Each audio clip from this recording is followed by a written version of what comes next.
चलिए एक बार सूर्य देवता का ध्यान और गायत्री। ओम भूर्भुवः तत्सवितुर्वरेण्यं भर्गो देवस्य धीमहि यो यो नः प्रचोदयात्। हम लोग पटल के बारे में पढ़ रहे थे, है ना?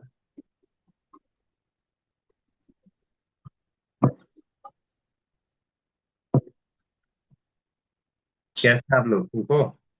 चल रहा है बढ़िया? हम्म। हम्म, जल्दी से बताइए। सब बढ़िया चल रहा है? हम्म। हम तो अच्छे ही थे ना भैया, तो अच्छे ही ना रहेंगे। हैं?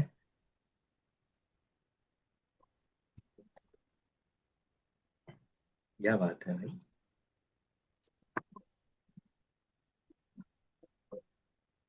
चलिए हमको आप लोगों में से कोई बता सकता है कि उसका।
हम्म।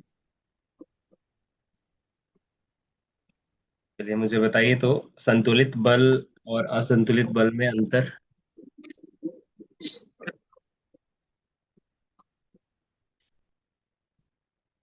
संतुलित बल क्या होता है और असंतुलित बल क्या होता है? संतुलित बल, यदि किसी पिंड की यदि पर कार्यरत बलों का परिणाम शून्य है तो वो बल संतुलित बल है। और बहुत बढ़िया। यदि कि और कार्यरत। गति की दिशा या चाल में परिवर्तन कर सकता है कर सकता है अगर यदि कोई यदि कोई पिंड यदि किसी पिंड का कार्यरत बलों का परिणाम शून्य ना हो तो चाल ऐसे बलों को असंतुलित बल कहते हैं। हम्म। तो इसको रटना नहीं है। एक्चुअली ये है क्या, संतुलन संतुलन और असंतुलन दो चीज है। ठीक है। तो ऐसा बल है ना, जैसे एक एक एक वस्तु पे जितने सारे बल लग रहे हैं, अगर उसका परिणाम क्या है, शून्य है, तो कैसे बल कहलाएंगे? वो संतुलित बल। और वो क्या बोलते हैं, किसी चीज को बदल नहीं सकते, मतलब जैसे चाल को नहीं बदलते। जो पिंड है, जो वस्तु है, उसकी चाल को नहीं बदलते क्योंकि संतुलन में है ना। लेकिन असंतुलित बल क्या होता है? वो बदल सकते हैं, चाल को बदल सकते हैं। ठीक है। जैसे हाँ, आपको वो रस्सी खींच प्रतियोगिता बताए थे कि अगर एक तरफ से बहुत ज्यादा बल जी लग सर। गया और एक तरफ से कम बल लगा, तो जो रस्सी है वो किस तरफ ज्यादा खिंच जाएगा, जिधर ज्यादा बल लग रहा है। ठीक है, ये हम आपको बताए थे। फिर परिणामी बल बताए थे। ठीक है, परिणामी बल क्या है, जैसे चार पांच बल एक वस्तु पे लग रहे हैं, उसकी जगह अगर एक लगा दे तो वो दोनों बराबर होता है, इस तरह से। ठीक है, फिर बल का वर्गीकरण देखे थे। क्या क्या था, दो चीजों में बांटा गया है। पहला कौन सा था? सर। संसर्ग या संपर्क बल, जो मतलब संपर्क के कारण किसी चीज पे बल लग रहा है। ठीक है, तो उस बल को संसर्ग बल या संपर्क बल कहते हैं। दूसरा क्या है, दूरी कार्य बल, असंपर्क मतलब संपर्क है नहीं फिर भी दोनों में क्या लग रहा है, बल लग रहा है। ठीक है, तो जैसे ये आपका देखो दिखा दे, मतलब ये अगर आप देखोगे तो ये है पेन हमारा, अगर इसको हम हाथ के बीच में ना रखें या फिर इसको पकड़े ना, तो ये नीचे गिर जाएगा। यानी हम इस पे अभी बल लगा रहे हैं कि नहीं लगा रहे हैं? लग रहा है। ठीक है ना? लेकिन इसके इसके ऊपर एक मतलब अदृश्य बल काम कर रहा है ना, जो हम धरती।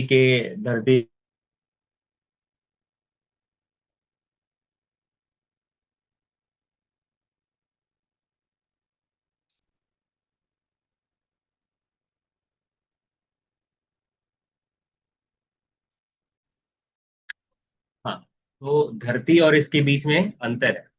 ठीक है, लेकिन फिर भी इस पे बल लग रहा है, नहीं बल लगता तो हम क्यों इस इतना मेहनत करते, क्यों इसको ऐसे ही रखते, हवा में रहता है ये। ठीक है, हवा में नहीं ना रहेगा, जैसे ही छोड़ेंगे ये नीचे गिर जाएगा। जी सर। ठीक है, तो यही होता है तुम्हारा दूरी कार्य बल। फिर हम जड़त्व का नियम देखे थे। जड़त्व का नियम क्या कहता है कि पिंड की विशेषता है ये। ठीक है, अगर अगर वो विराम अवस्था में है तो विराम अवस्था में ही रहना चाहता है, और अगर वो गति में है तो गति में ही रहना चाहता है। कब तक रहेगा? जब तक कि कोई जब तक पे कार्य बल। बाहरी बल उस पे कार्य ना करे। जितना ज्यादा द्रव्यमान उतना ज्यादा जड़त्व, है ना? जैसे हम्म, बहुत मोटा इंसान है, उसको बोलो कि चलो थोड़ा सा 2 किलोमीटर चल के आते हैं, वो नहीं चल पाएगा। ठीक है, वो थोड़ा बहाना बनाएगा, बीच में रुक जाएगा, कहीं बैठ जाएगा, है ना? तो क्या है उसका जो अवस्था है, वो जैसा विराम अवस्था में, तो विराम अवस्था में ही रहना चाहता है। ठीक है, लेकिन अगर यही पतले इंसान को बोलो, अगर वो सो नहीं रहा हो या कुछ नहीं कर रहा हो, तो वो आसानी से 2 किलोमीटर चल सकता है। ठीक है, तो जितना ज्यादा ये द्रव्यमान होगा उतना ज्यादा जड़त्व होगा। जैसे छोटा पत्थर को हमको लात मारने में बहुत परेशानी नहीं होगा, लेकिन बड़ा पत्थर को हो सकता है लात ही टूट जाए। ठीक है, जी सर। अगर बढ़िया से मतलब जोर लगाएंगे किसी बड़े पत्थर को तो टूट जाएगा। यानी वो कह रहा है कि काहे हमको हिला रहे हो। क्यों कह रहा है? क्योंकि उसमें द्रव्यमान ज्यादा है। ठीक है, जितना ज्यादा द्रव्यमान उतना ज्यादा जड़त्व होगा, और उसको हटाने के लिए उससे ज्यादा बल लगाना पड़ेगा। ठीक है, या फिर युक्ति लगाना पड़ेगा। ठीक है, युक्ति तो मतलब। युक्ति मतलब दिमाग। दिमाग या फिर उसको कह सकते हैं जुगाड़। जी सर। ठीक है, क्या करेंगे, उसको हिलाना है ना, डंडा लेंगे और डंडा नीचे लगाएंगे उसके और ऊपर करेंगे, आगे चला जी जाएगा। सर। ठीक है, तो ये युक्ति है। एक मिनट, हम थोड़ा शेयर कर दें स्क्रीन।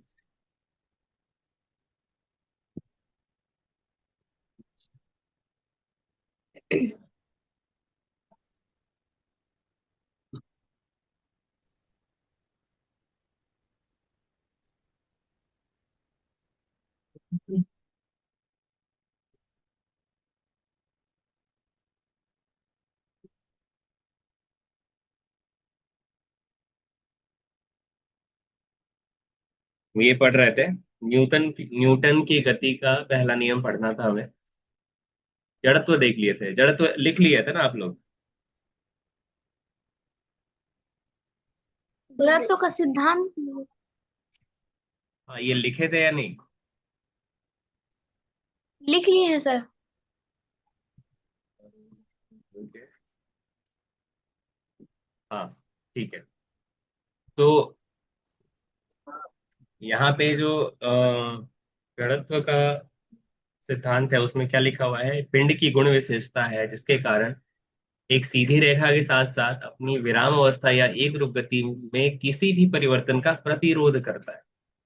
यानी वो अगर क्या किस में है, अगर वो विराम अवस्था में है तो विराम अवस्था में ही रहना चाहता है, और अगर वो गति में है तो गति में ही रहना चाहता है। अगर उसको रोकने का प्रयास करोगे तो वो प्रतिरोध करेगा। इसीलिए कभी कभी क्या होता है कि जैसे ही मान लो कोई बच्चा दौड़ रहा है ना, और इधर पैर लगा दो तो वो एकदम से गिर जाता है, ठीक है, क्योंकि वो गति में था। वो नहीं चाहता था कि हम विराम अवस्था में आए, है ना, तो वो विरोध करता है, ठीक है, और उसके चक्कर में गिर जाता है। ठीक है। जी सर। अच्छा, अगला है लिखिएगा, न्यूटन के गति का प्रथम नियम। देखिए, न्यूटन के गति गति का नियम, न्यूटन के गति का नियम, न्यूटन के गति का नियम।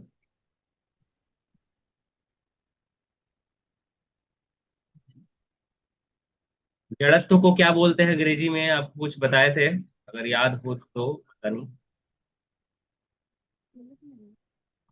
भैया, एक हफ्ता हो चुका है, तो आप ये सवाल क्यों पूछ रहे हैं? आपको तो नहीं पूछना चाहिए क्योंकि हम तो सो जाते हैं 2 दिन पढ़ के,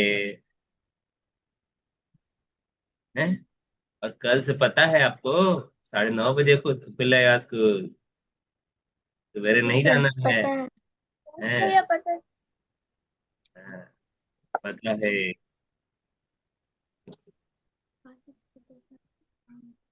सर क्या लिखना था न्यूटन की गति। अरे पहले तो ये बताइए ना जी, जड़त्व का अंग्रेजी क्या होता है? जड़त्व का जड़त्व का इंग्लिश कौन बता सकता है? हाथ उठाइए तो।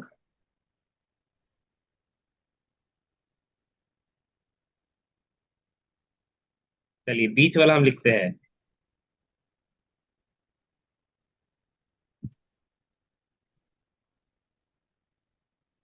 बीच वाला चीज है ये।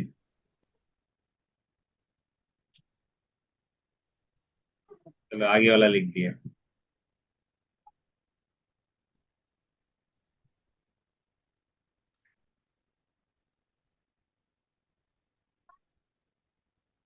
क्या लिखा हुआ है? इनर्शिया। क्या बोलेंगे? इनर्शिया।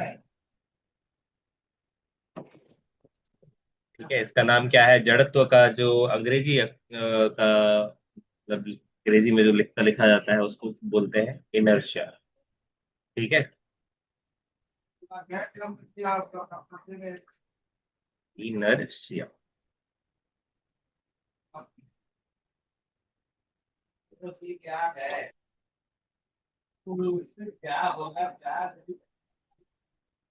ठीक है, ध्यान रखिएगा, जड़त्व को अंग्रेजी में बोलते हैं इनर्शिया।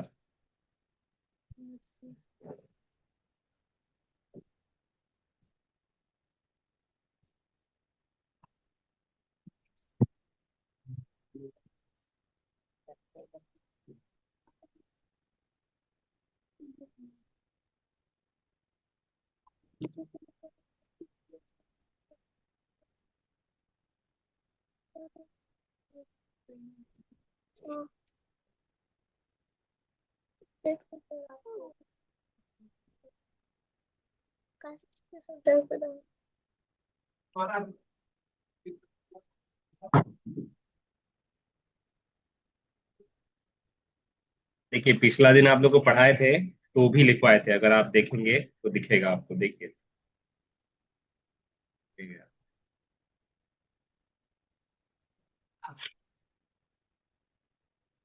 ठीक है। तो जी ये सर। है जड़त्व का नियम। चलिए अगले प्रथम नियम लिखते हैं ना, न्यूटन के गति का नियम है ना, पहला नियम लिखिए।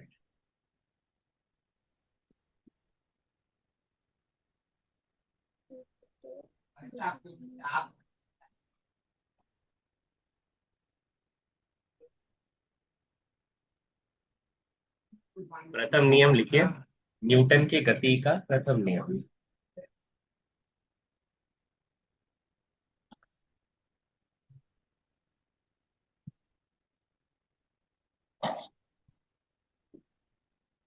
तो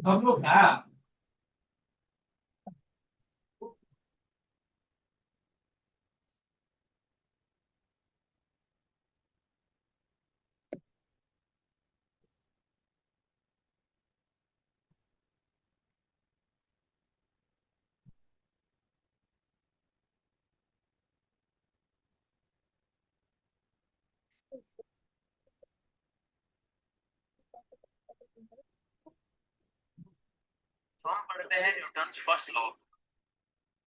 कोई बैलेंस्ड एक्सटर्नल फोर्स, यानी ऑब्जेक्ट अगर रुकी हुई है तो वो रुकी ही रहेगी, एक ऑब्जेक्ट चल रही है तो वो चलती ही रहेगी।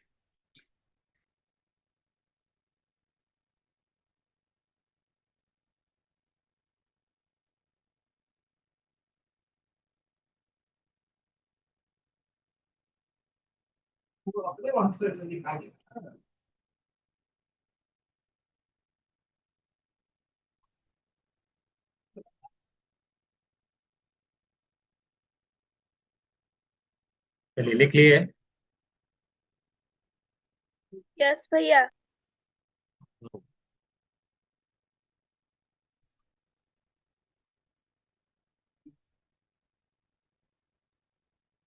चलिए एक वीडियो देखते हैं, ठीक है।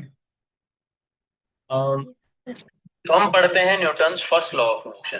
तो न्यूटन की गति का पहला नियम, ठीक है, ध्यान से इसको देखिएगा।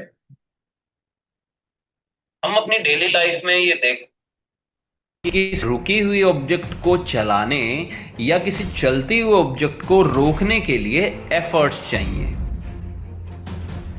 क्या तुमने कभी ये सोचा है कि कोई फुटबॉल काफी दूर तक चलती रहती है, उसके बाद अपने आप रुक जाती है नेचुरली?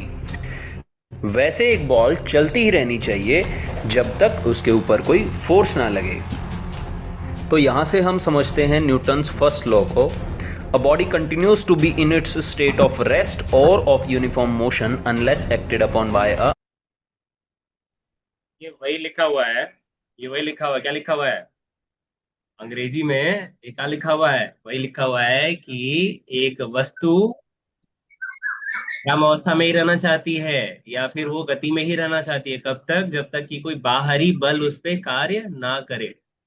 ठीक है, बाहरी असंतुलित बल, संतुलित बल तो नहीं चेंज कर सकता ना, अभी पढ़े हम लोग। ठीक है, जी सर। तो असंतुलित बल अगर कार्य नहीं, जब तक कार्य नहीं करेगा तब तक वो गति में ही रहेगा या तो विराम अवस्था में रहेगा, वो अपनी अवस्था नहीं बदल सकता।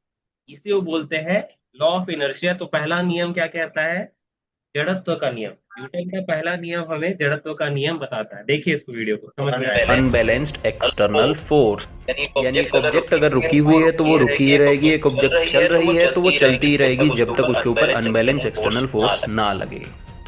तो अनबैलेंस फोर्स क्या होता है? अगर तुमने कभी टग ऑफ वॉर देखा है तो उसमें दो टीम एक ही रस्सी को अपोजिट डायरेक्शंस में खींचती हैं। अगर रस्सी रेस्ट में है तो टीम्स बैलेंस्ड फोर्सेस अप्लाई कर रही हैं, मतलब इक्वल वैल्यू का फोर्स अप्लाई कर रही है। अगर एक टीम दूसरी से ज्यादा फोर्स अप्लाई करती है तो फोर्स अनबैलेंस्ड हो जाएगा और ऑब्जेक्ट ज्यादा फोर्स की तरफ चल पड़ेगी। ये हम आपको बता चुके हैं, ठीक है। इसमें क्या है, टग ऑफ वॉर है। टग ऑफ वॉर को हम, हिंदी में रस्सी खींच को बोलते हैं।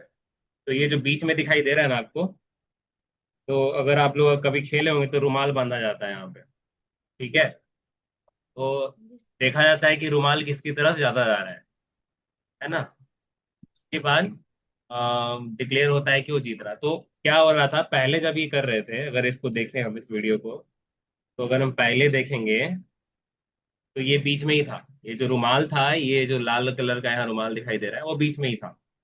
वो ना इधर जा रहा था ना उधर जा रहा था, यानी दोनों तरफ से बराबर बल लगाए जा रहे थे विपरीत दिशा में। तो वो वस्तु क्या थी, इस विराम अवस्था में ही थी। समझ में आ रहा है? दोनों तरफ से एक तरफ का बल लगा रहे हैं, तो उस वस्तु पे कुछ चेंज हो रहा है क्या, कुछ बदल रहा है? नहीं बदल रहा है। ठीक है, समझ में आ रहा है? आकृति बदल सकता है लेकिन वस्तु का स्थान परिवर्तन नहीं होगा। ठीक है, क्योंकि दोनों तरफ से बराबर बल लग रहा है। अब ये दोनों तरफ से बराबर बल लगना बंद हो गया, एक तरफ वाला ज्यादा खींच रहा है, जैसे ये जो जाल लेके खींच रहा है, ये ज्यादा बल लगा रहा है। ठीक है ना? तो रस ये रुमाल किधर किधर आया, इधर आया, यानी असंतुलन आ गया। ये ज्यादा लगा दिया और ये कम लगा रहा है। तो असंतुलन में क्या होता है, गति में परिवर्तन होता है। ठीक है, तो यहाँ पे ये था। चलिए, दूसरी से ज़्यादा फोर्स अप्लाई करती है तो फोर्स अनबैलेंस्ड हो जाएगा और ऑब्जेक्ट ज़्यादा फोर्स की तरफ चल पड़ेगी।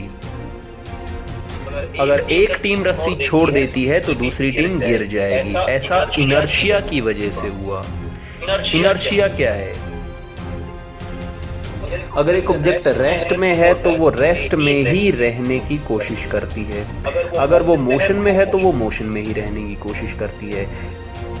ऑब्जेक्ट की इस प्रॉपर्टी को इनर्शिया कहते हैं। इनर्शिया तीन तरीके का होता है: inertia of rest, inertia of direction and inertia of motion. कुछ चीजें हम बस में सफर करते हुए ऑब्जर्व करते हैं। इनमें से काफी चीजें लॉ ऑफ इनर्शिया को एक्सप्लेन भी करती हैं। जैसे कि एक पैसेंजर अगर बस में खड़ा हुआ है और बस अगर चलती है झटके के साथ तो वो पीछे की तरफ गिर जाता है। ऐसा क्यों हुआ? ऐसा उसके इनर्शिया ऑफ रेस्ट की वजह से हुआ। जब बस रुकी हुई थी तो पैसेंजर की अपर बॉडी भी रेस्ट में थी और उसकी लोअर बॉडी बस के साथ कांटेक्ट में थी। जब बस चली तो लोअर बॉडी बस के साथ साथ चलने लगी, जबकि अपर बॉडी रेस्ट में रहने की वजह से रेस्ट में ही रहने की कोशिश कर रही थी, इनर्शिया ऑफ रेस्ट की वजह से। Inertia of rest is a tendency of a body to resist any change in its state of rest.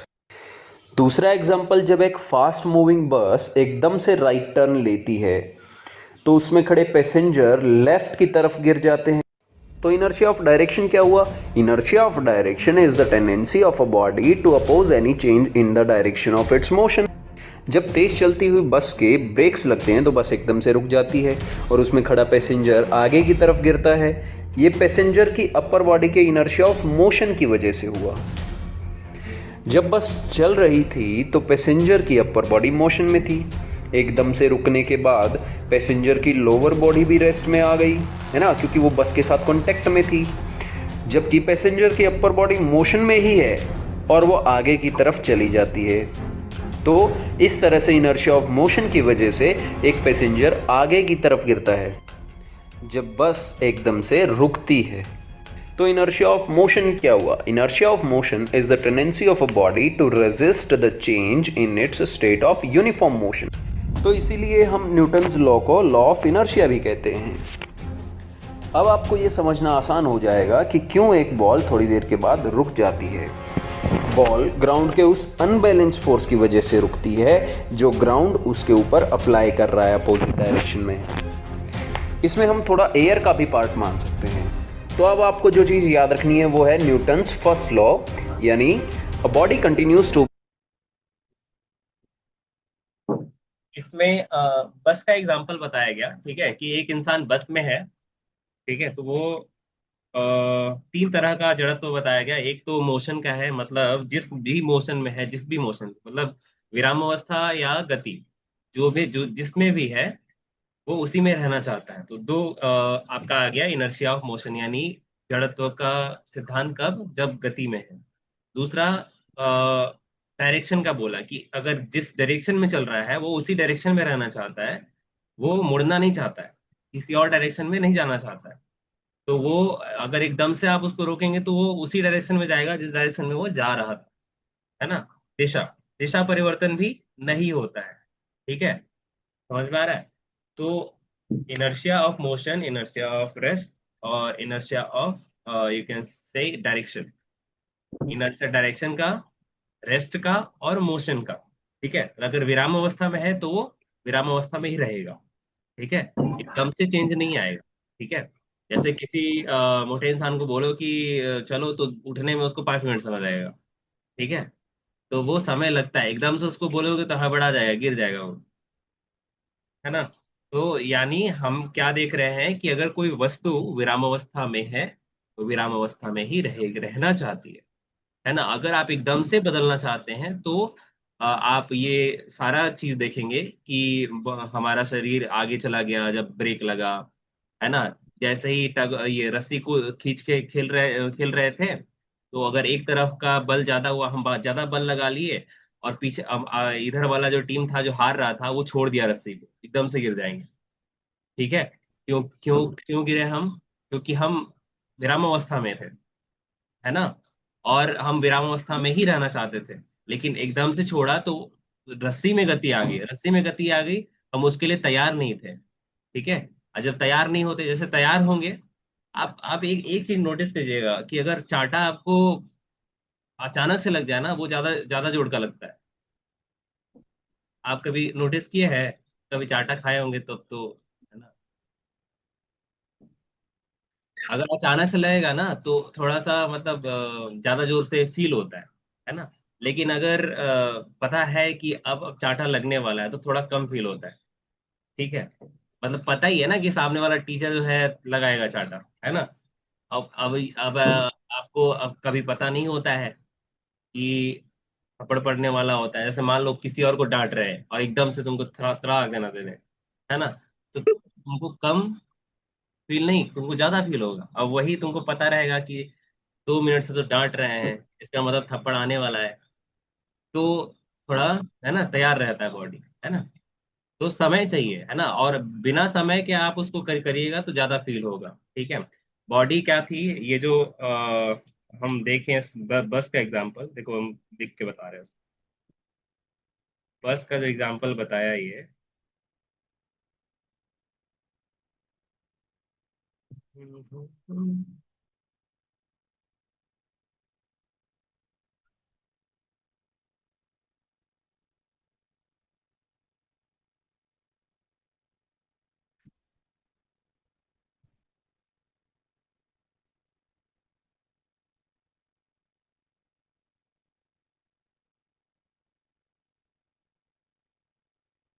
देखो, बस का एक एग्जांपल बताइए, रहा हमारा बस, और ये हम थे यहाँ पे खड़े थे। ठीक है,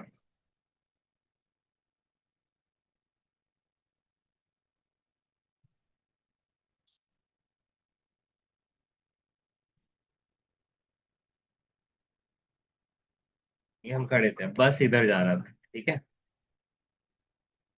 वो बस क्या है, गति में है, और हमारा बॉडी भी, हमारा हमारा जो शरीर है वो भी इसके साथ गति में है। ठीक है, अब तुमको पता नहीं है, मस्त तुमको मजा आ रहा है, लटके हुए हैं, है ना, चल रहा है, बस चल रहा है, चल रहा है, चल रहा है, और अचानक से आगे बहुत सारा झुंड आ गया भैंस का। ठीक है, अब ये झुंड आया तो ड्राइवर को दिखा, अरे यार इतना सारा झुंड है, लोग मर जाएगा अगर टक्कर मार दिए तो एकदम से ब्रेक लगाता है। तुम तो मजे में थे, हैं, तुमको तो दिखाई दे नहीं रहा था कि भैया अब ये रुकने वाला है ना, तुमको पता नहीं था। ठीक है, तो नहीं पता था तो अब क्या है, तुम गति में ही रहना चाहते हो।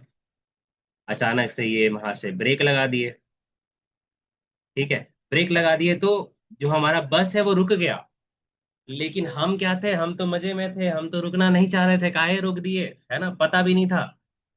तो जिस डायरेक्शन में जा रहे थे, मतलब जिस डायरेक्शन में चल रहा था उधर ही आगे हम, आगे क्या करते हैं, आगे हम गिर जाते हैं, है ना। इसीलिए कभी देखे होगे गाड़ी के ऊपर जो कैरेज होता है, जो बांधने वाला चीज होता है ना, उसके ऊपर सामान को बांध दिया जाता है। नहीं तो वो न्यूटन के नियम के अकॉर्डिंग वो आगे भी गिर सकता है, पीछे भी जा सकता है। ठीक है, समझ में आ रहा है, वो आगे भी गिर सकता है और पीछे भी जा सकता है। ठीक है, अचानक से चलेगा। जैसे कभी ट्रेन में बैठे हो गए, अचानक से चलता है तो तुम पीछे की ओर जाते हो। कभी ऐसा हुआ है? ट्रेन अचानक से खुलता जी है सर। तो पीछे की ओर जाएंगे। जी सर। ठीक है, तो अगर हम विराम अवस्था में थे तो विराम अवस्था में ही रहना चाह रहे थे, लेकिन अब चलने लगा आगे की तरफ तो हम पीछे की तरफ खिसक जाएंगे, क्योंकि हम तो आगे चलने में ये थे कि नहीं, हमको अभी चलना नहीं है। लेकिन ट्रेन बोला नहीं, हम तो चलेंगे अभी, है ना। तो तुम क्या, पीछे की ओर, तुम्हारा शरीर पीछे जाएगा। अगर गति में था और एकदम से रोका तो गति में ही आगे तुम गिर जाओगे। और इसीलिए कभी भी अगर आपको उतरना हो ना, जैसे मान लो कोई चीज चल रहा है, चलते हुई चीज से उतरना है, तो इसी जिस दिशा में चल रहा है उसी दिशा में भागना चाहिए, है ना। ये नहीं कि रुके हम। ठीक है, जिस दिशा में चल रहा है, देखो कोई कोई इंसान चलते चलते बस से निकल जाता है, देखे हो कभी? जी सर। है ना। यस भैया। तो अगर उलट के जाएगा, वो उल्टी दिशा में चलेगा, पैर हाथ सब टूट जाएगा। लेकिन चला किस डायरेक्शन में? जिस डायरेक्शन में बस चल रहा है ना। मतलब वो क्या कर रहा है कि अंदर जो बैठा हुआ था बस के अंदर, तो वो किस डायरेक्शन में जा रहा था? इसी डायरेक्शन में जा रहा था। ठीक है, तो शरीर को भुलवाने के लिए कि हम उतर रहे हैं, वो उसी डायरेक्शन में जाता है, दौड़ता है, जिस डायरेक्शन में बस चल रहा होता है। ठीक है, तो उसको कम फील होता है। ठीक है, अब यही उल्टा चलेगा तो शरीर को लगेगा अरे अभी तो हम आगे जा रहे थे, पीछे कैसे जाएंगे, बस पीछे नहीं जाएंगे हम, है ना। तो उसी में हमारा क्या होता है, गड़बड़ हो जाता है, पैर हाथ टूट जाएगा, है ना। या तो एकदम से रुकने का प्रयास करेंगे, ना ना चल रहा है ना, तो एकदम धरती पे एकदम अपना पैर जमाते हैं, फिर उतरेंगे, है ना। तो वहां भी गड़बड़ हो जाएगा, क्योंकि बॉडी को लगेगा अरे हम तो चल रहे थे, ये रुक कैसे गया ये। अचानक से रिएक्शन मिलता है।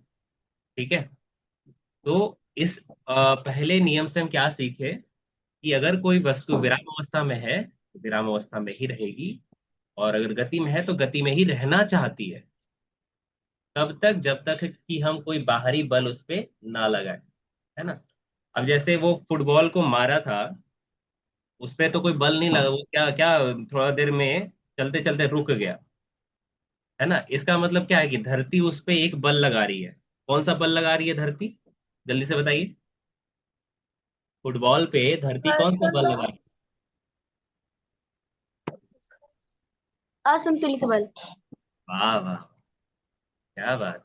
नहीं नहीं। ना किसको नहीं पता है कि असंतुलित बल लग रहा है, लेकिन कौन सा बल है वो? संपर्क या असंपर्क? संपर्क बल। संपर्क बल, छू के चल रहा है ना धरती के साथ। और संपर्क बल कौन कौन सा होता है, क्या क्या बताए हैं? संपर्क असंपर्क बल। अपने शरीर का बल यानी पेशीय बल, और जिससे जूता दुकान वाले को बहुत क्या बोलते हैं, बहुत पैसा कमाता है वो लोग, कौन सा बल है वो बल के कारण ही जूता दुकान पूरा एकदम चल रहा है। संपर्क बल। बल। अरे नहीं, यहाँ आएगा मारे मतलब क्या हम बोले, घर्षण बल नहीं बोल सकते हो। हाँ सर वो तो मतलब क्या है ये?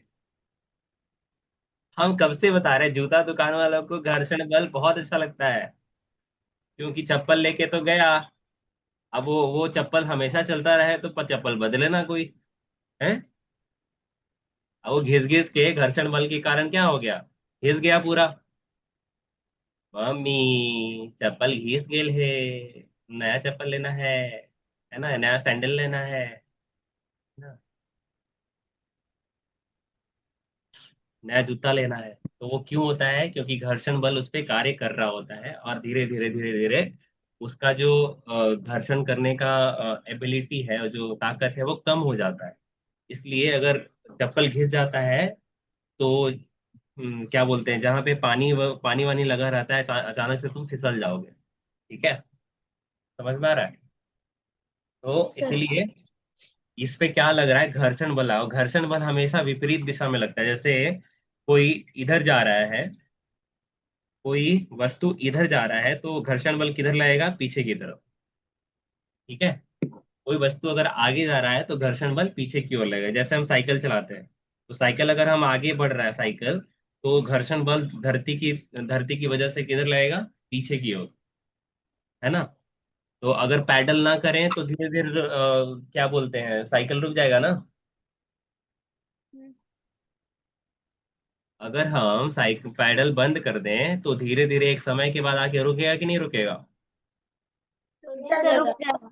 हाँ, इसकी वजह से घर्षण बल उसके विपरीत दिशा में कार्य कर रहा है। ठीक है, समझ गए।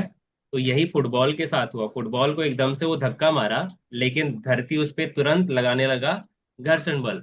और घर्षण बल लगाते लगाते इतना ज्यादा लग गया घर्षण बल इस पे कि अब बोला कि हाँ हाँ मालिक रुक जाते हैं, 2 मिनट रुक जा। रुक गया, फिर रुक जाता है। ठीक है। इसीलिए आप लोग देखे होंगे कभी कभी, क्रिकेट अगर देखे हैं कि नहीं देखे हैं क्रिकेट। देखिए ना। हाँ, तो क्रिकेट में क्या होता है, यहाँ से बॉल गया और कभी कभी ये बॉल चलते चलते चलते चलते रुक जाता है, बाउंड्री तक नहीं जाता है। ऐसा किस कारण हुआ, घर्षण बल के कारण। ठीक है। तो घर्षण बल हमारा इतना इंपॉर्टेंट चीज होता है। तो हम यहाँ सीख रहे थे न्यूटन का पहला नियम। पहला नियम क्या बताता है, वैष्णवी बताइए तो क्या पढ़े पढ़े पहला नियम। कोई अगर वस्तु विरामावस्था में है, बोलो बोलो बोलो बोलो। यदि कोई वस्तु विरामावस्था में है तो विरामावस्था में ही रहना चाहती है। बोलो। यदि कोई वस्तु विराम अवस्था में है तो विराम अवस्था में ही रहना चाहिए। और अगर गति में है तो गति में ही रहना चाहती है। कब तक, जब तक कि कोई जब तक बाहरी बल बाहरी पर कार्य ना करे, उस वस्तु पर कार्य ना करे। करे। समझ गए, बाहरी बल लगना जरूरी है। बाहरी बल नहीं लगेगा तो वो अपना क्या बोलते हैं, स्थिति को परिवर्तन नहीं करेगा। समझ में आ रहा है। जैसे आपको एक चीज जैसे बताते हैं, इस रियल लाइफ एग्जांपल बताते हैं। एक एक इंसान, जैसे तुम लोग मतलब खराब काम कर रहे हो, है ना, कोई गलत काम कर रहे हो, है ना, और मम्मी तुमको एकदम से देख ली, तो वो तो तुमको मजा आ रहा है वो करने में, है ना। बारिश पहला पहला बार हुआ है, जाके नहा रहे हैं बारिश में, अब मम्मी देख ली, है ना, तो नहीं बोलेगी अरे ये क्या कर रही हो, बीमार हो जाओगी, है ना। तो ये क्या हुआ, आपको तो मजा आ रहा था तो आप वो करना चाह रहे थे, लेकिन मम्मी आई एकदम से बोली बीमार हो जाओगी, जल्दी आओ इधर। और अगर नहीं आ रही, फिर भी नहीं आ रही, तो फिर थप्पड़ या डंडा लेके जाएगी, चल लेगी ना घरे, है ना। तो यानी बाहर का बल काम कर रहा है तब आप रुक रहे हो, जो आप कर रहे थे बाहरी बल लगा तब आप रुके। समझ में आ रहा है। तो यहाँ पे इस तरीके से भी समझ सकते हैं। ठीक है, कोई भी चीज को परिवर्तन के लिए मेहनत करना पड़ता है। जैसे हमारा नंबर खराब आ रहा है, तो कब तक खराब आता रहेगा बताओ, जब तक जब तक हम मेहनत ना करेंगे। जब तक ये मेहनत नहीं करेंगे, पढ़ेंगे नहीं। समझ गए। तो ये तब तक खराब ही रहता रहेगा, है ना। और अगर मान लो अच्छा आता रह रहा है, हमारा नंबर बहुत अच्छा आ रहा है, खराब कब हो जाएगा, जब मेहनत बंद कर देंगे। जी सर। ठीक है, बस भैया। यानी बाहरी बल है ना, समझ में आ गया आपको ये चीज, पहला नियम। हम्म। यस। चलिए अब दूसरा नियम देखते हैं, लिखिए दूसरा नियम।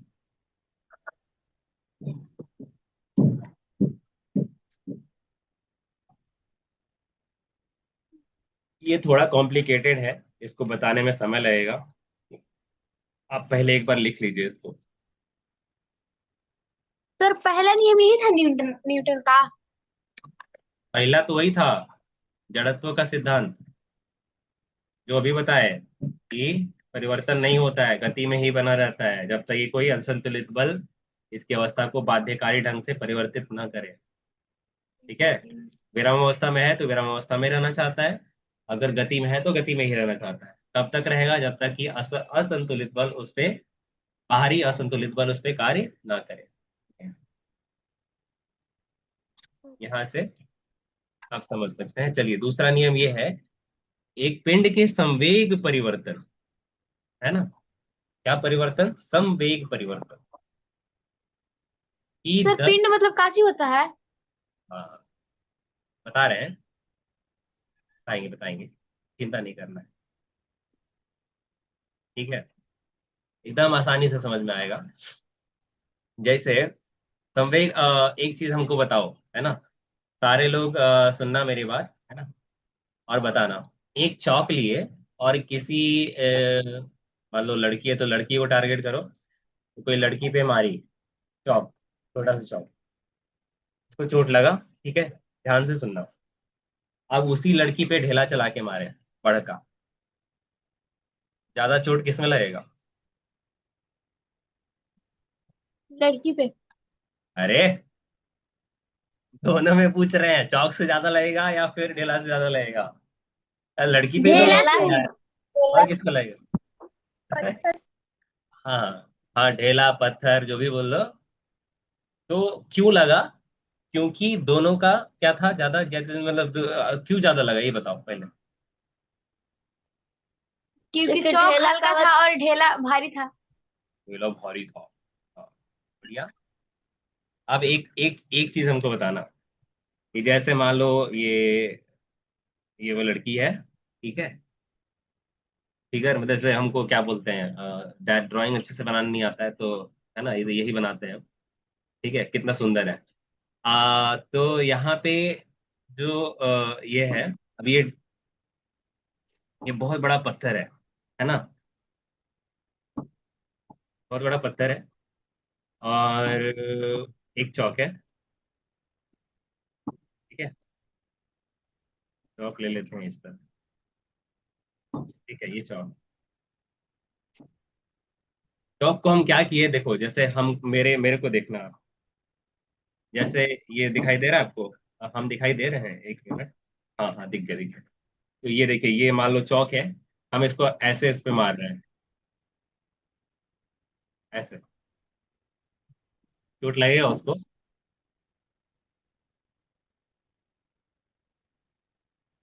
है, ये खींच के मारने पे लगेगा।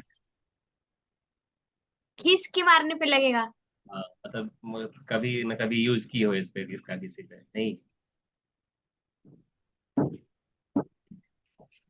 तो खींच के मारने में अंतर क्या आ रहा है, चौक तो वही है, चौक तो वही है, वही चौक को ज्यादा अगर कर हम देते धीरे से मार रहे हैं तो चोट नहीं लग रहा है, खींच और के मारे अगर तो हम ज्यादा खींच के कर मार देते। रहे हैं तो चोट लग रहा है। अंतर क्या है? क्योंकि ज्यादा बल लग रहा है। ज्यादा वो लग रहा है, गति ज्यादा हो रहा है, ठीक है ना, क्या हो रहा है, गति ज्यादा हो रहा है। तो यही कहलाता है ठीक आवेग, है ना, सॉरी, संवेग, लिखिए संवेग, कॉपी में लिखिए संवेग, वो लिख लिए थे ना नियम आप, दूसरा नियम लिख लिए थे ना? नहीं सर, अभी तो नहीं।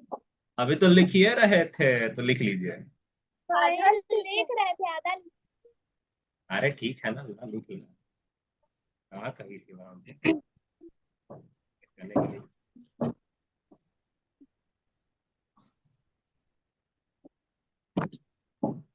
सर दूसरा। दो सर, दूसरा नहीं, दो सर।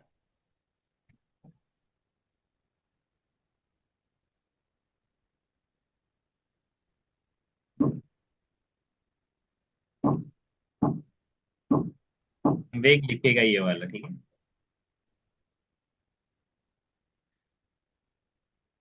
और ये 2 मिनट के अंदर लिखे है ना, हम ज्यादा इंतजार नहीं करेंगे, मेरे पास कुल मिला के 10 मिनट और बच रहा है। संवेग,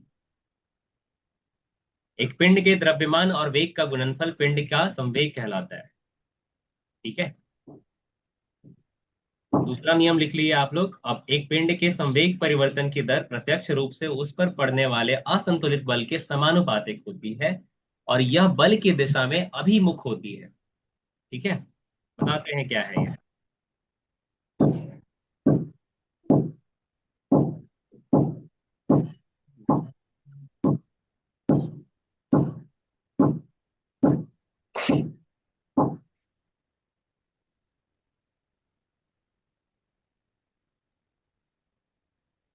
सतीश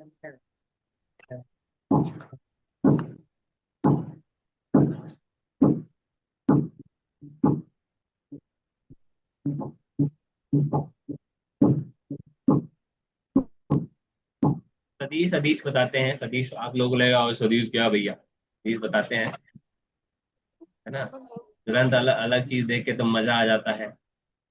ये तो बता दिए, ये बताइए सतीश क्या है, हम बाकी चीज समझ गए हैं। सतीश, चलिए लिख लिए आप लोग। यस भैया। यस भैया। चलिए आगे, इतना ही समय था हमारे पास। चलिए, तो ये कह रहा है जो बल होगा, जो बल होता है वो क्या होता है, संवेग में परिवर्तन होता है।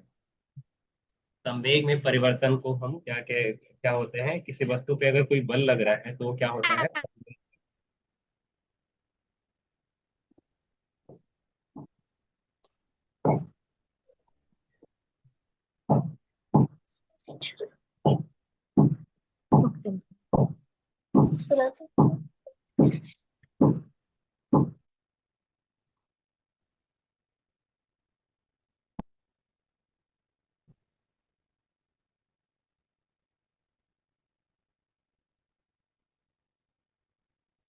ठीक है, तो ये होता है, आप ध्यान से देखिएगा, है ना।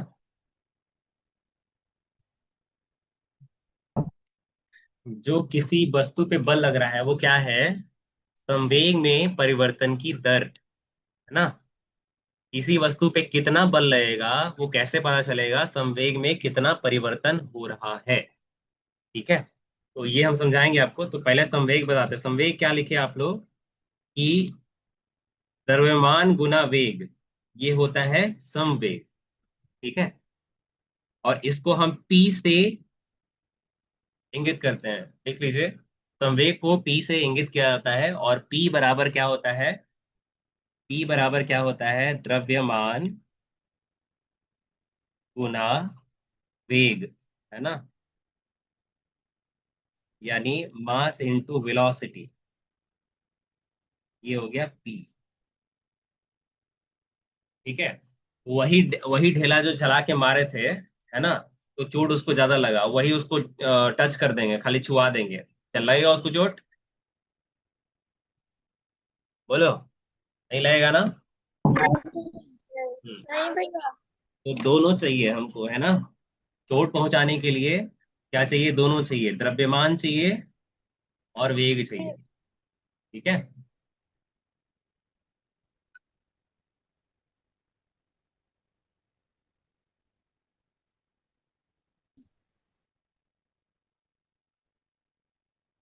ठीक है। अगर कोई 10 किलो का वस्तु है और 4 मीटर प्रति सेकंड से गति कर रहा है, तो उसका संवेग कितना होगा, जल्दी से बताइए।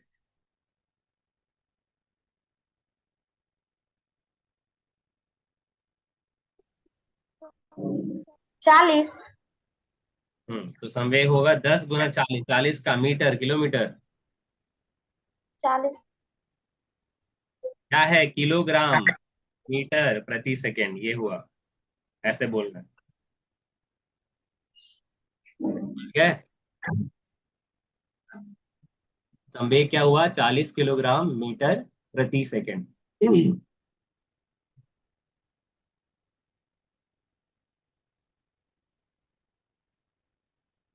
40 किलोग्राम मीटर प्रति सेकंड, इसको ध्यान से समझिएगा। संवेग क्या हुआ पता चला आपको, यस भैया। वस्तु का द्रव्यमान गुना वेग, यही होता है संवेग। और संवेग से ही किसी इंसान को चोट लगता है, या किसी चीज पे चोट लगता है, संवेग के कारण। अब जैसे कांटी है, कांटी को मारना है थी, क्या बोलते हैं इसमें, दीवार में, ओकरा पे एकदम धीरे धीरे एकदम टच कर रहे हैं, तो जाएगा अंदर वो, नहीं जाएगा। है ना। कैसे नहीं। जाएगा, जोर से मारेंगे, है। तो वहां जोर से मारना यानी क्या हो गया, वेग हम बढ़ा रहे हैं, ठीक है, तो हमारा संवेग ज्यादा हो गया।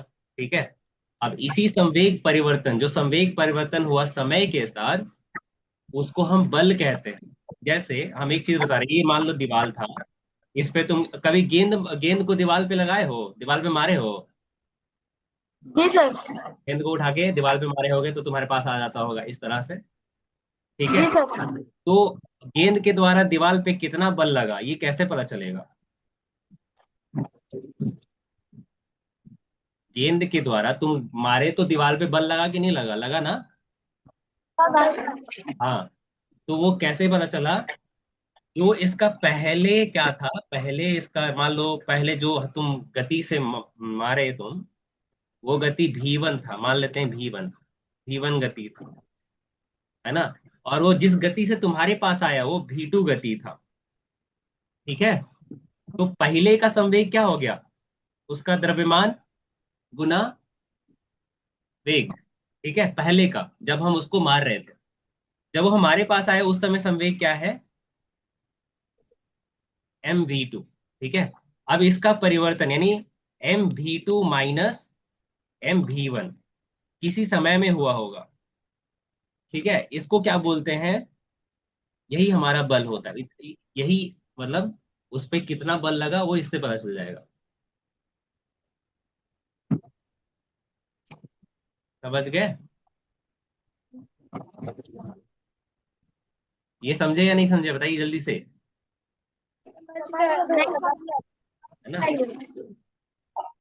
फिर से बताने कौन बोल रहा है? अरे जैसे हम बॉल को खींच के मारे तो वो V1 गति से जा रहा था, है ना? चलो इसको हम ले लेते हैं, उसको हम 10 मीटर प्रति सेकंड से मारे, और वो मान लो 1 किलो का बॉल था, या 2 किलो बॉल ले लो। तो पहले कितना था? पहले कितना संवेग था? 20 किलोग्राम मीटर प्रति सेकंड। और बाद में वेलोसिटी उसका हो गया 10 मीटर प्रति सेकंड था, बाद में मिला हमको, बाद में वो 20 मीटर प्रति सेकंड से हमारे पास आया। ठीक है। तो अब संवेग कितना हो गया? 20 गुना 2 40 हो गया। ठीक है। 20 गुना 2 40 हो गया। अब अंतर कितना है? 20 का अंतर है, मतलब 40 - 20 कितना हो जाएगा? 20। मान लो ये काम करने में हमको 2 सेकंड लगा, तो हमारा जो बल होगा वो क्या होगा? बताओ। बल आ गया कितना? 20/2 किलोग्राम मीटर प्रति सेकंड स्क्वायर, यानी 10 किलोग्राम मीटर प्रति सेकंड स्क्वायर। और इसको क्या बोलते हैं? न्यूटन बोलते हैं ना। यानी उस वस्तु पे कितना बल लगाओ, दीवार पे कितना बल लगाया ये वस्तु? 10 न्यूटन। दस। ठीक है। अभी समझ में आया? हम्म। पहले वो 10 मीटर प्रति सेकंड के वेग से चल रहा था, जैसे ही दीवार पे मारे तेजी से आया हमारे पास, यानी 20 मीटर प्रति सेकंड के वेग से आया। तो पहले उसका संवेग क्या होगा? उसका द्रव्यमान गुना वेग। तो 2 गुना 10 क्या हो गया? 20 हो गया। और बाद में क्या हुआ? 2 गुना 4, क्योंकि द्रव्यमान तो बदलेगा नहीं ना, द्रव्यमान तो वही रहेगा। बाद में क्या हो गया? 2 गुना 20 यानी 40 हो गया। अब अंतर क्या है? 40 में से 20 गया, कितना अंतर आया? 20। और ये पूरा घटनाक्रम 2 सेकंड का था, यानी 2 सेकंड में ये पूरा काम हो गया। तो नीचे हम 2 लिख दिए, यानी परिवर्तन की दर आ गया, है ना? तो संवेग में परिवर्तन की दर क्या बताता है? बल बताता है। समझ गए? 20/2 कितना हुआ? अब जैसे ही आप बोल रहे होंगे, आपको लग रहा होगा कि किलोग्राम मीटर प्रति सेकंड स्क्वायर कैसे आ गया, ये लग रहा है क्या? जी सर। जी सर, जी सर, तो लीजिए सर, ये देखो, किलोग्राम मीटर प्रति सेकंड यानी मीटर बटा सेकंड होगा।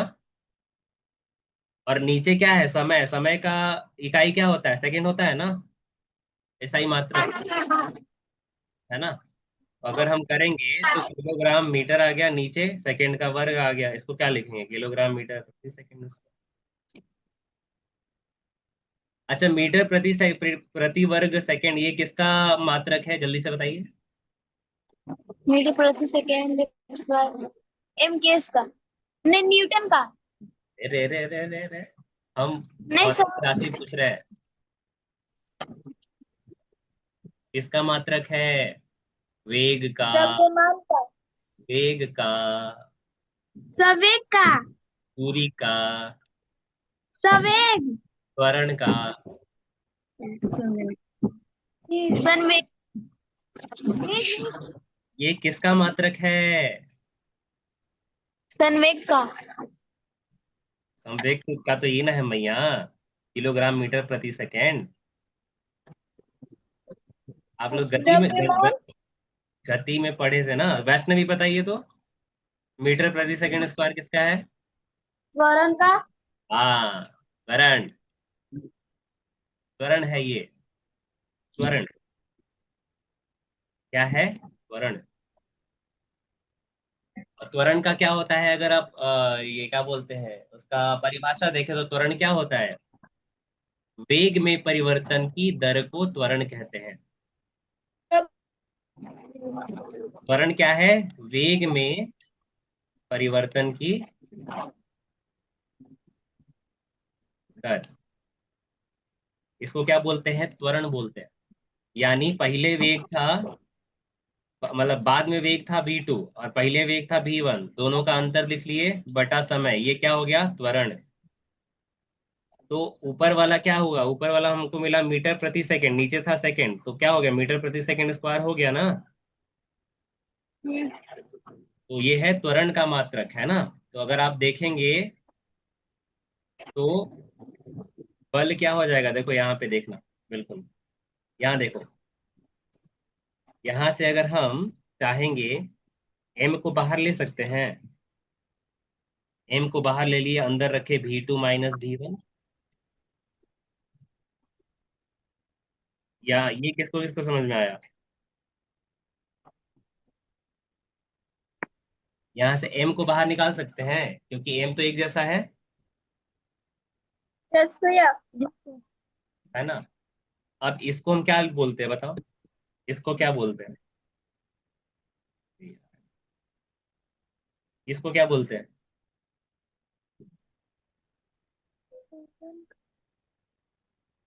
अभी अभी अभी लिखवाए हैं, अभी लिखवाए हैं, अभी बताए हैं। वेग में परिवर्तन की दर क्या होता है? त्वरण। त्वरण। तो क्या हो जाएगा? द्रव्यमान गुना त्वरण, लिख लो। यहाँ ये वाला चीज लिख लिया आप लोग। जहाँ यस संवेग, भैया।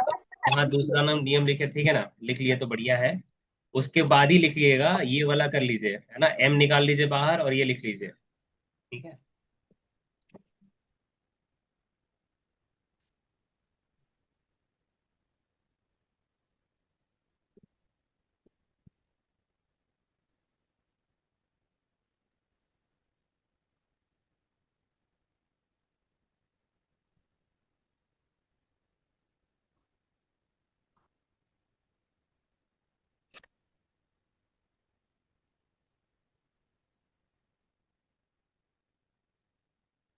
ठीक है, तो ये आप लिख लिए। तो यहाँ पे अगर आप लिखे होंगे तो इसको फिर आगे ऐसा लिख लीजिएगा। और ये होता है, ये हमारा सूत्र आ गया। तो न्यूटन का दूसरा नियम यही कहता है। तो बल होता है वो वस्तु के द्रव्यमान और उसके त्वरण के गुणनफल का, मतलब गुणनफल होता है। द्रव्यमान और त्वरण का गुणनफल होता है। जो बल होता है वस्तु के द्रव्यमान और त्वरण का गुणनफल होता है। ध्यान रहेगा, ये न्यूटन का दूसरा नियम था। ठीक है, ये है न्यूटन का दूसरा नियम। न्यूटन का दूसरा नियम। ठीक है। ये फिर से आप लोग देखिएगा, है ना, अभी वीडियो शेयर कर देंगे हम। फिर से इस चीज को देखिएगा। संवेग क्या था? संवेग था द्रव्यमान गुना उसका वेग। तो एक चौक को धीरे से मार रहे तो चोट नहीं लग रहा था, एक जोर से मार रहे तो चोट लग रहा था। यानी क्या हो गया, मास तो मतलब द्रव्यमान तो नहीं बदल रहा है, बदल क्या रहा है? वेग बदल रहा है। ठीक है। इसके कारण हमें संवेग लग रहा है। इसको अंग्रेजी में बोलते हैं मोमेंटम। क्या बोलते हैं? मोमेंटम। मोमेंटम। मोमेंटम। मोमेंट। ठीक है। अब इसी के मान लो किसी, कोई बॉल लिया है ना, बॉल को दीवार पे मार रहे हैं, तो द्रव्यमान में तो नहीं ना चेंज होगा बॉल का। जैसे पहले 5 किलो का बॉल था तो टकराने के बाद 10 किलो का हो जाएगा, ऐसा होता है क्या? नहीं भैया। तो वो तो चेंज नहीं है, बदल क्या रहा है, वेग बदल रहा है। हम जिस यस वेग भैया। जिस वेग से मारे थे उससे अलग वेग से आ रहा है हमारे पास। तो पहले का वेग था v1, अब बाद का हो गया v2। दोनों का अंतर क्या हो गया, v2 - v1। बाद वाला का पहले लिखते हैं, तो v2 - v1, और उसमें अगर हम द्रव्यमान से गुना कर दें और समय से भागा दे दें तो हमारे पास बल आ जाता है। ठीक है। ये पूरी तरह आपका मतलब क्या कहते हैं, न्यूटन का दूसरा नियम यही कहता है कि वस्तु किसी अ, एक वस्तु किसी वस्तु पे कितना बल लगाता है वो पता कैसे चलता है, संवेग में परिवर्तन की दर से। समझ में आ रहा है? दीवार पे कितना जोर से लगा है वो कैसे पता चलेगा, संवेग में परिवर्तन की दर।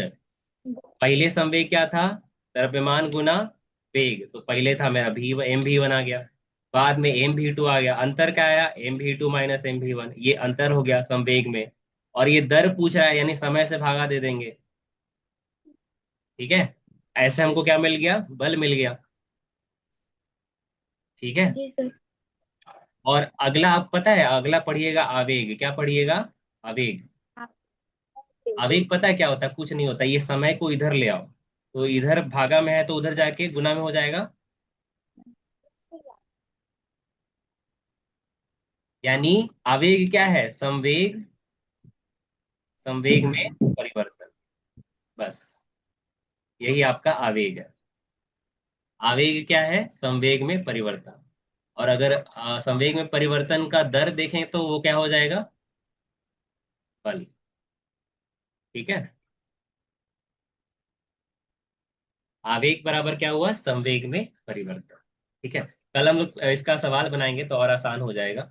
पहला नियम समझ में आया, जड़त्व का सिद्धांत। यस भैया। और दूसरा नियम समझ में आया। भैया। यस भैया।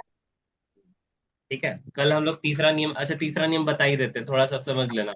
अगर कोई तुमको कस के दो दो चाटा लगा, नहीं दो चाटा नहीं, एक चाटा, एक चाटा कस के कोई तुमको मारा तो तुम क्या उसको छोड़ दोगे, लगाओगे ना एक, है? तो एक वस्तु दूसरे वस्तु पे क्या बोलते हैं, प्रतिक्रिया करती है। प्रतिक्रिया है ना, क्रिया के विपरीत एक प्रतिक्रिया आती है। यानी एक चाटा लगा तो दूसरी तरफ से भी, अरे कैसे मार दिए हमको, मारेंगे इसको, तो यही जो होता है ना, यही इसमें भी होता है, मतलब हर विज्ञान में भी यही होता है। अगर हम किसी वस्तु पे बल लगा रहे हैं, जैसे हम कूद रहे हैं, तो कूद रहे हैं कैसे कूद रहे हैं, हम धरती के ऊपर बल लगा रहे हैं, और धरती हम हमारे ऊपर बल लगा रही है। ठीक है, तो हम आगे जा रहे हैं, धरती पर जितना कस के बल लगाइएगा उतना ही उछलिएगा। ठीक है, समझ में आ रहा है? तो ये आता है न्यूटन का तीसरा नियम, है ना। एक वस्तु दूसरे वस्तु पे उतना ही बल लगाएगी जितना बल उस पे लगाया गया है ना, विपरीत दिशा में। फॉर्मूला को। ठीक है। हर क्रिया की एक प्रतिक्रिया होती है, ये है तीसरा नियम। ठीक है, हर क्रिया की क्या प्रतिक्रिया होती है, समझ में आ रहा है? ये है तीसरा नियम, न्यूटन का तीसरा नियम। क्रिया मतलब एक थप्पड़ लग गया तुमको, प्रतिक्रिया क्या है, हम मारेंगे अब, कैसे मार दिया हमको, है ना, तो ये होता है। ठीक है। तो ये तीनों नियम बिल्कुल अपने निजी जीवन से संबंधित है। पहला नियम क्या कहता है कि वस्तु वैसे ही रहना चाहता है जैसे वो है, जब तक कि कोई बाहरी बल ना लगे। वो बारिश वाला एग्जांपल याद रखना, मम्मी डंडा लेके आ रही थी, है ना, वो वाला चीज, है ना। कब तक हम बारिश में नहाना बंद नहीं किए, जब तक कि डंडा नहीं दिखाई दिया, है ना, है ना, डंडा दिखा वहां से आ गए, तो बाहरी बल आपके ऊपर कार्य किया, तो आप वो काम छोड़ दिए जो कर रहे थे। अगर कोई वस्तु विराम अवस्था में है तो उसी में रहेगी जब तक कि कोई बाहरी बल ना कार्य करे। ठीक है। और अगर कोई गति में है तो गति में ही रहेगी जब तक कि कोई बाहरी असंतुलित बल, है ना, संतुलित बल नहीं, असंतुलित बल उस पर कार्य ना करे। दूसरा नियम क्या था, संवेग में परिवर्तन की दर। कोई भी वस्तु किसी भी वस्तु पे कितना बल लगाएगी उसका पता कैसे चलेगा, संवेग में परिवर्तन की दर से पता चलेगा। ठीक है। ये हमारा आता है दूसरा नियम। ठीक है। तीसरा नियम क्या आता है, प्रत्येक क्रिया की एक विपरीत प्रतिक्रिया होती है। उसी से ही क्या बोलते हैं, हमारा जो रॉकेट है ना, उसी से ही ऊपर जाता है ना। पहला जो थ्रस्ट लगता है, यानी पहला बल लगाता है, बल क्या करता है ना, जो रॉकेट ऊपर जा रहा है, वो रॉकेट नीचे बल लगाता है धरती के ऊपर, और धरती ऊपर उतना ही बल उसको ऊपर लगाती है ताकि वो हवा में उड़ जाए, और बाकी उसका इंजन काम करता है। ठीक है, तो वहां भी यही नियम देखोगे।